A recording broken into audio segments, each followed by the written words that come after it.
Mbi 450 nxënës nga 10 shkolla nëntëvjeçare dhe të mesme të Bashkisë Korç janë pjesë e konkursit ICT Clubs, i cili vjen këtë vit në edicionin e tij të tretë. Gjatë konkursit, nxënësit do të prezantojnë ide dhe projekte në fusha të ndryshme të teknologjisë, duke promovuar mendimin kreativ, bashkëpunimin dhe zgjidhjen e problemeve përmes teknologjisë. Të rinë me idetë e tyre shkojnë përtej çdo imagjinate që ne mund të kemi, nuk mund të flasim për ide të lokalizuara as në qytetin e Korçës dhe as në Shqipëri. Këto janë ide globaliste që zhvillohen dhe nesër pas nesër të gjithë këta fëmijë dhe këta të rinj mund të kenë startupet e tyre shumë të suksesshme në të gjithë botën, jo vetëm në Shqipëri. Programi ICT Clubs është një platformë edukative që ofron nxënësve mundësinë të zhvillojnë njohuri dhe aftësi në fushën e teknologjisë së informacionit dhe komunikimit përmes aktiviteteve praktike, projekteve inovative dhe punës në grup. Ne synojmë që nëpërmjet këtij projekti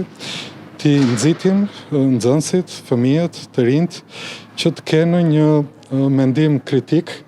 të kenë syrin për të identifikuar problematika të ndryshme që shqetësojnë komunitetin, qytetin dhe të gjejnë pastaj zgjidhje për këto problematika nëpërmjet përdorimit të teknologjisë. Kjo nismë është pjesë e përpjekjeve të vazhdueshme të Bashkisë së Korçës për të mbështetur edukimin digjital dhe për të krijuar mundësi të reja zhvillimi për të rinjt e Korçës, duke i përgatitur ata për sfidat dhe profesionet e së ardhmes në fushën e teknologjisë dhe inovacionit.